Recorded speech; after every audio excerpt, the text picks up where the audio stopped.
Hey everybody, it's Crypto-Anarchist here, and I'm bringing you guys another video on cryptocurrencies. And in today's video, we're going to be talking about Austrian economics and which Bitcoin would Murray Rothbard prefer. Now, the reason why I wanted to talk about this is because when I'm talking about Austrian economics, like if you want to talk about my economic background, Murray Rothbard's sort of my go-to guy. That sort of school of thought. They're pretty far right wing. They like to call people like Milton Friedman, socialists. Like I don't know, when I read people like Milton Friedman or, even sometimes Hayek, like I'm just like, this guy's a socialist pussy. But, and by socialist, I just mean, like a tyrannical, like wants state intervention. That's what I define as socialist. I know some people have different definitions for socialism, but anyways, which one would Murray Rothbard prefer and why? Okay, why? And I'm going to show you here that like there's no way you've got to be super low IQ. I'm assuming Samson Mao is not very high IQ. He must not be completely Asian because they usually have high IQ. He must be a bit of a mixed breed.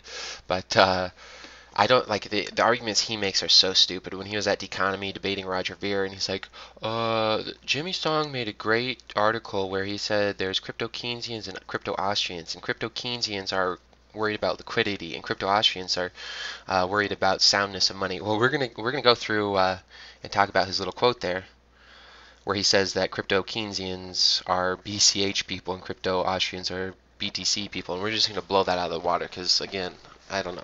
Samson Mao is obviously not all that bright. Again, that happens. Not everyone's intelligent. But let's go through this piece by piece. So if we're just talking about the basic bits of money, okay, these are the basic fundamentals of money, okay? So money is the general medium of exchange. That's interesting. You could make a case for BTC or BCH for that one. So as long as, like, obviously they're not the general medium of exchange right now, so we can't define either of them as money right now, but they're working towards it. General medium of exchange just means the medium of exchange everyone uses, okay? Second thing here is that the money is established on the market, not by decree. Now this one's really interesting, and again, this one's not like necessarily a huge issue, but the BTC community is trying to say that the Bitcoin Cash, like, it shouldn't exist, like it should be removed. It shouldn't be able to compete with Bitcoin or for the name of Bitcoin. And if it's supposed to be the better Bitcoin, then why would it even matter? It shouldn't matter whatsoever. So the BTC community is not really big on this rule. They don't think that the money should be established by the market. They think that you should coerce your competitors off the market so that they can't ever compete with you. And obviously they're using threats of violence against Roger Ver. They're saying he should go to prison because he promotes Bitcoin Cash more than he promotes Bitcoin SegWit, which is mentally retarded. So BTC side not doing that great there. Like I said, they're a bunch of statish and Bolsheviks. But number three, it must be marketable and in great demand. This one's really interesting because the BCH community is all about, spending and, getting that the money flowing, in the BTC community is like, hey, let's just hodl. Let's never use our money. It's like, if it's in great demand, you want to use it. That's the whole point of a currency, is that you use it because when you use a currency, every person on each side benefits. Okay, if you're not benefiting from using the currency and it's better to hold the currency, it's a failed currency. It doesn't work. Okay, that's by definition. Again, another slight negative to BTC. Divisible enough to facilitate all transactions. Okay, so yeah, is BTC divisible? The short answer is no.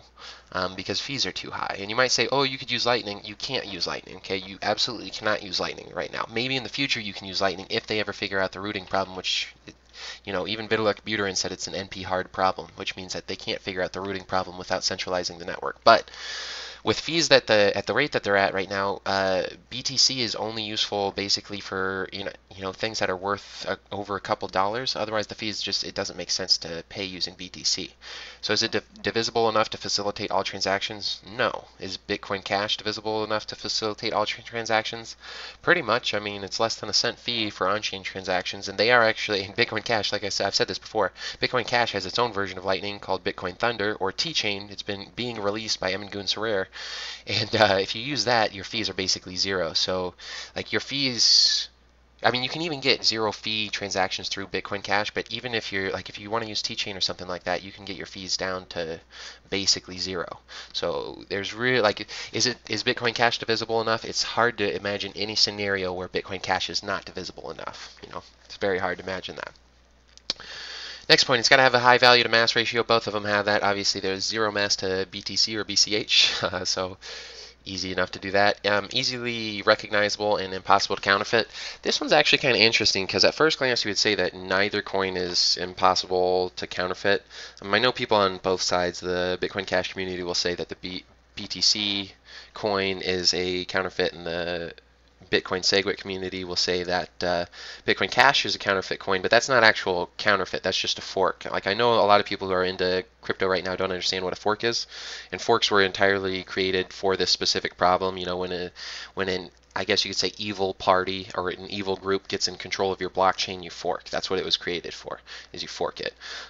But anyways, so they're not counterfeits of each other, and then the only way to counterfeit a coin would be through internal bugs in the system. So can you counterfeit Bitcoin Cash? Not really. There's no way to, get somebody else's Bitcoin Cash without their private key, so it seems to work as a cryptocurrency. There's no counterfeit of it.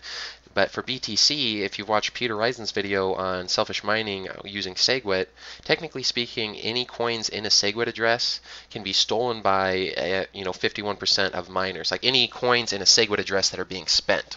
So if you spend coins out of a SegWit address, if 51% of the miners want to take those coins, they can, and there's literally nothing to stop them. So it's not quite counterfeiting, but within the BTC community, obviously it's not the easiest thing to do, but it is possible, and it is profitable for miners to take your coins and label them as their own. Okay, so they're not like taking your private keys. They're just, miners can make private keys irrelevant on the BTC chain because SegWit removes the fraud-proof nature of the blockchain. So as far as this page goes, they're still pretty close. BTC is not doing terrible right now, but BCH, Bitcoin Cash, it's got a slight lead as far as which one Murray Rothbard would prefer. But I don't think you would count either of them out just by looking at those. But once we move on to this point, this is where things start looking terrible.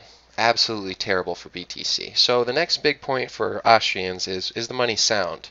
And Samson Mao brought this up. I don't know how he defines sound money. He just says it because, hey, buzzwords. I'll say things that the Austrian community likes, or the Austrian economic community likes, and maybe they'll buy my coin. Ho ho. Well, maybe, I don't know, maybe all the Austrian economists are that stupid, but I don't think so. But so what is it backed by? How sound is the money? And the reason why you sort of look at how sound of money and what it's backed by is because if that money totally fails, are you left holding the bag? Sound money doesn't really drop in value. That's what it means. Hard money, easy money is money that drops in value. Hard money doesn't drop in value. So what's it backed by? What is the fundamental value of each blockchain when you remove the monetary aspect of it? So if Bitcoin SegWit cannot be used for money or as money, doesn't have any value. And for Bitcoin Cash, if it doesn't have any monetary value, if it's not used as money whatsoever at any point in time, does it still have any value? That's an interesting question. And so to look at this, we got to look at, what backs Bitcoin, and it's the blockchain. So a blockchain backs Bitcoin, right? And a blockchain is just the list of all transactions that have ever occurred, right? So on Bitcoin Cash, the blockchain stores everything. Anything you put or anything that you've done through Bitcoin Cash, the blockchain stores it. Now there are ways you can use off-chain solutions to make it store less if you want to, but by default, the blockchain on Bitcoin Cash stores everything. It stores everything that's put on it. That's it. Okay.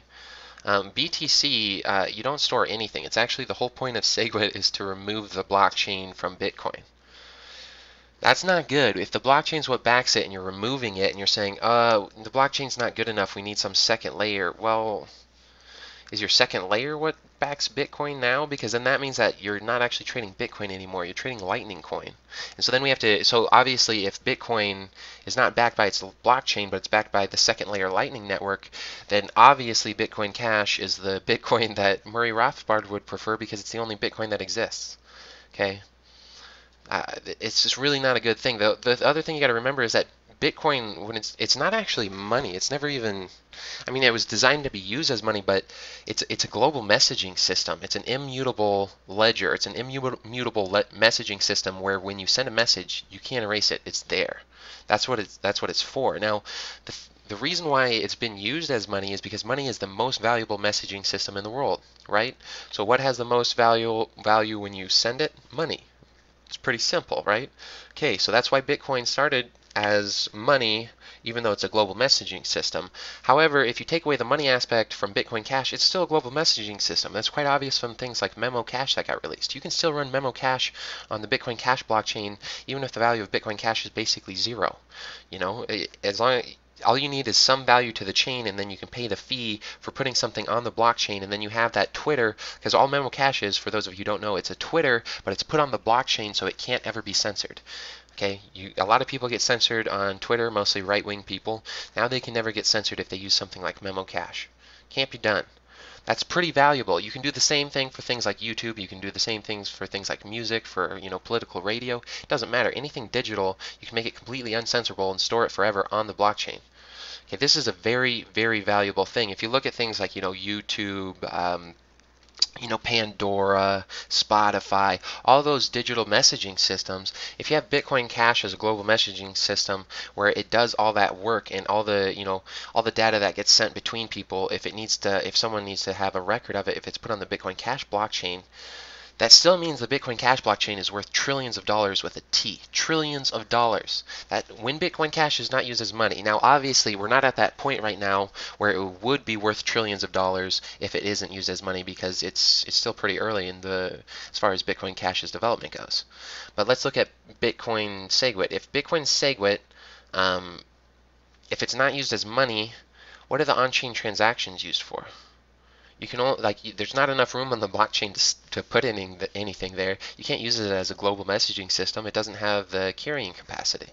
It's got nothing. Bitcoin BTC, Bitcoin SegWit, has no unique secondary use cases. You could say oh, you could put smart contracts on it. It's like, well, one, a lot of smart contracts go with money, but you can do the same thing with Bitcoin Cash for smart contracts anyways. But two, if you're doing smart contracts, because you're removing the blockchain from the base layer, you have to do your smart contracts on the second layer. But you can already do smart contracts on a second layer. The only thing that is unique to Bitcoin is to do smart contracts on the blockchain layer, on the base layer. That's unique. That doesn't exist anywhere else. You can build an Excel spreadsheet and then do smart contracts on it if you want to. It's just people aren't going to use it because it's not really useful. BTC, it's got nothing. It's got no secondary use case. So as far as if Bitcoin Cash is not used as money, but it's still used globally for the purposes for which it is most marketable, the price of it's going to be trillions of dollars. The total market cap, trillions.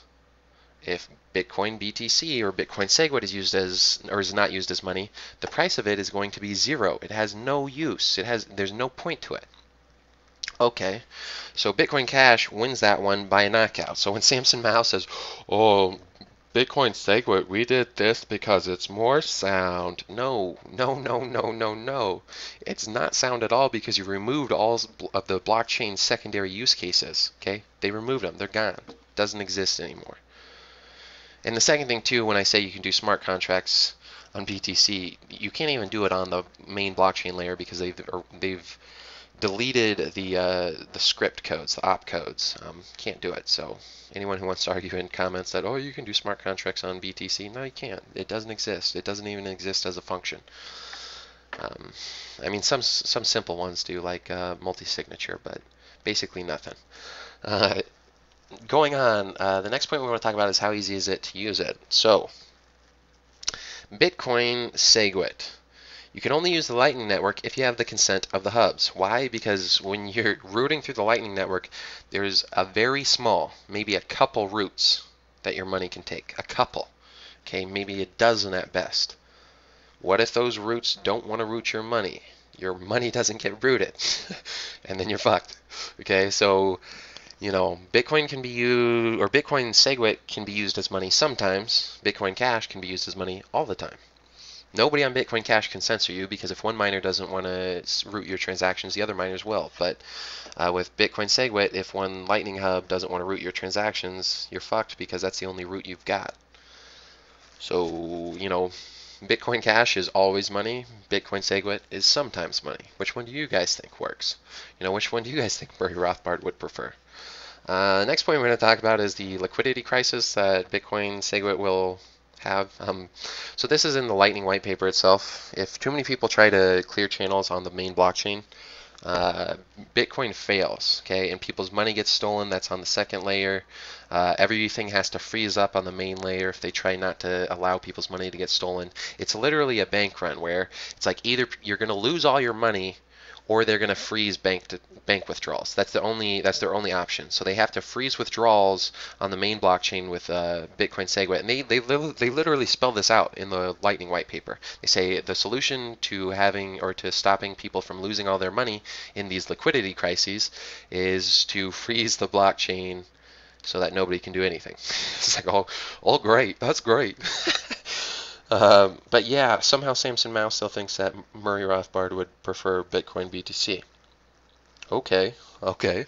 The next thing I want to talk about is the lightning routing. Lightning routing doesn't always work. Okay, we talked about this before, and I'm going to talk about it a little bit more in the next slide. But Lightning it's a fractional reserve system. Okay, so what you do with Lightning is you open a channel and your Bitcoin is in that channel, but when you go to the second layer, you're not the only one who can move the Bitcoin in that channel. The other people who are connected through that channel can move that Bitcoin in that channel as well. So it's literally like, you know how what Keynesians like to say is that, in the modern banking system, people are too stupid with their money and they're not using their liquidity when their liquidity could be used better by like banks and things. So let's do fractional reserve banking. So that way we can get use out of the liquidity of those savers who aren't using their liquidity. That's the Keynesian argument.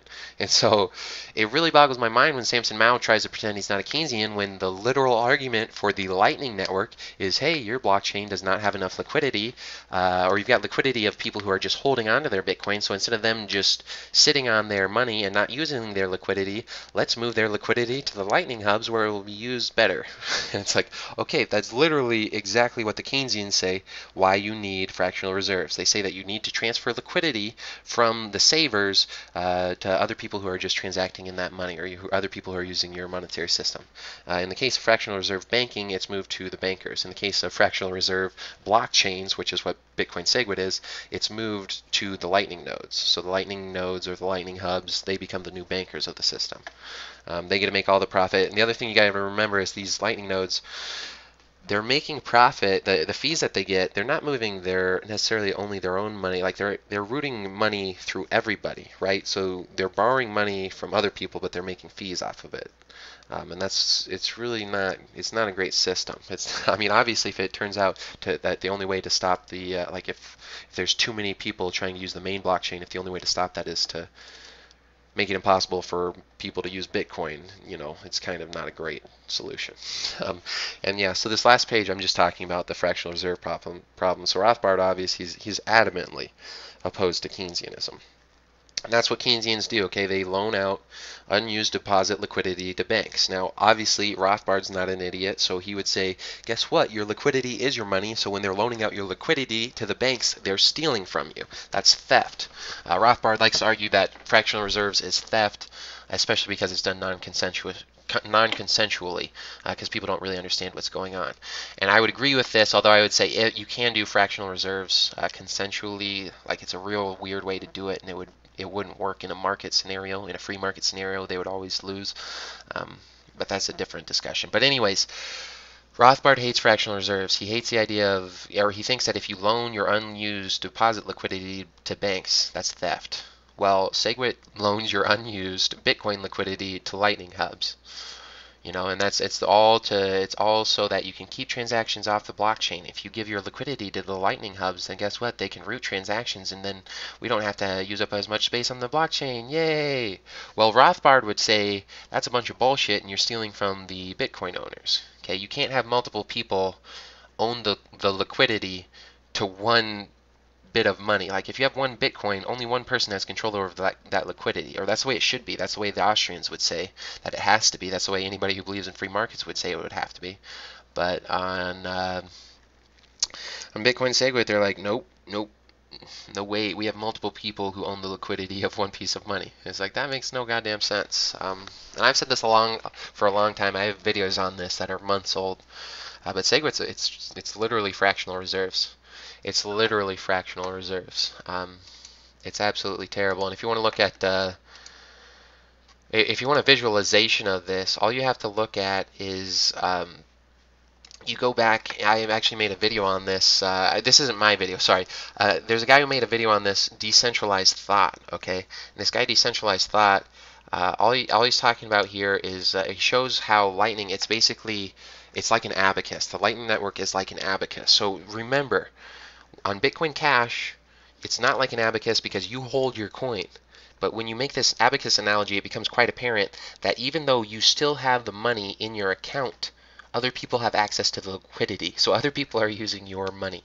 Now their whole argument is that, oh hey, but well, as long as we work out the math and stuff and keep the liquidity moving around and flowing well, then nobody's going to lose their money. We won't have to freeze the blockchain so long as we have the Lightning Network working as well, or working well. And that's the same argument Keynesians make. They say, oh, if the fractional reserve banking system's working correctly and it's properly regulated, you won't have bank runs. It's like, well, that's a fucking lie. And so is the lie of the SegWit Lightning people when they say it won't get congested and you're not going to lose your funds using it. You will. It's a fact. It's the way the system's designed. You can't have fractional reserves and expect everything to go hunky-dory. It doesn't work. But anyways, I'm getting tired of listening to all these Bolsheviks on the Bitcoin Core side talk about Austrian economics. Like, you guys don't understand it at all. Okay? By definition, Bitcoin SegWit is a fiat currency. Okay, it's a fiat currency because there's nothing behind it. It's not using a blockchain to back it. It's literally running away from its blockchain. It says blockchains are evil. They're terrible. They don't work. Well, if it doesn't have a blockchain backing it, then what backs it? There's nothing.